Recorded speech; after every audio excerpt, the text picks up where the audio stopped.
Bologne. Alors Benoît, quel programme attend les vainqueurs à présent?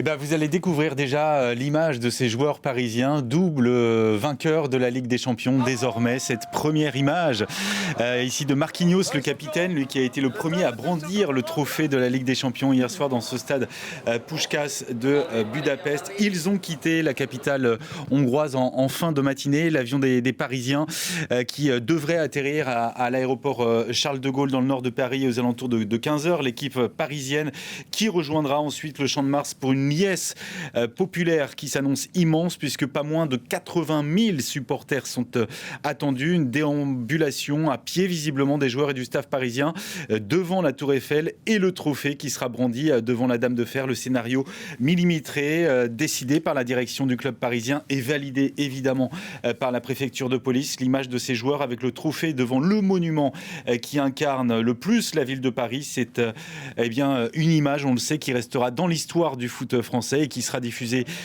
au monde entier. C'est aussi ça, la communication aujourd'hui du Paris Saint-Germain.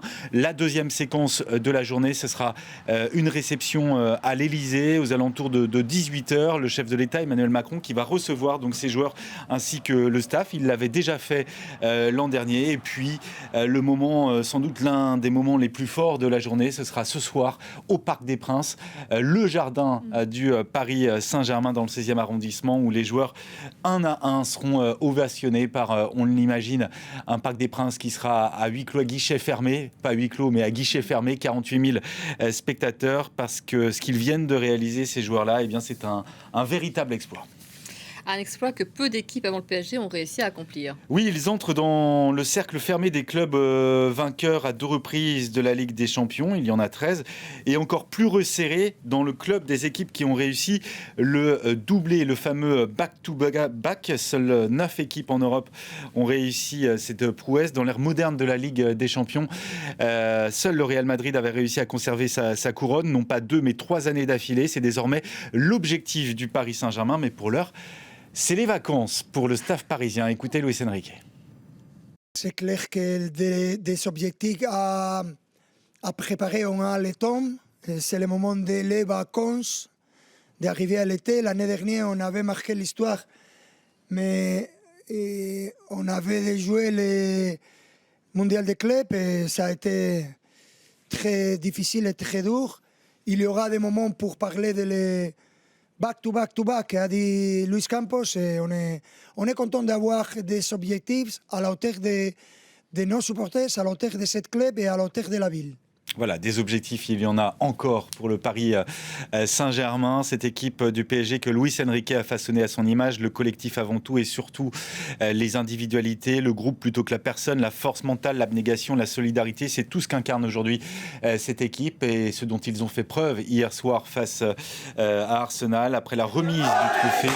Regardez ces images du vestiaire qui s'est transformé un peu en boîte de nuit le temps d'une petite heure, les joueurs qui ont chanté, qui ont dansé, qui ont crié avant de rejoindre le bus où ils ont continué à festoyer. Ils ont ensuite pu rejoindre leur hôtel et leur famille, leurs proches pour un grand dîner collectif. Ce repas qui s'est prolongé une bonne partie de la nuit. Alors maintenant, cette question, jusqu'où ira ce groupe-là, ce Paris Saint-Germain? La question vient naturellement à l'esprit, tant cette équipe, elle semble aujourd'hui insubmersible. Hier, le PSG a réussi à sortir vainqueur d'un match totalement cadenassé par les Gunners. La Coupe du Monde à suivre pour beaucoup de joueurs de l'effectif parisien. 5 d'entre eux vont rejoindre Clairefontaine où sont déjà rassemblés une partie de l'effectif de Didier Deschamps.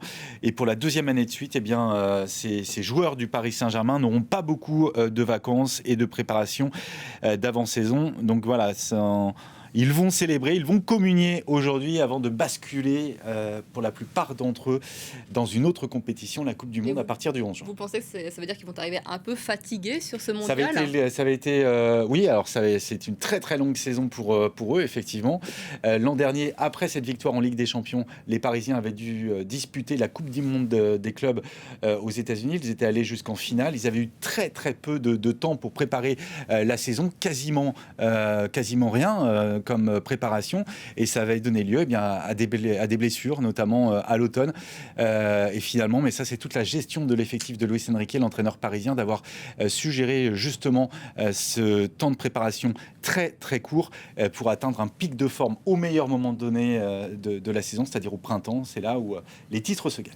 En tous les cas, on suivra ce retour triomphal à Paris avec vous, Benoît, tout au long de l'après-midi.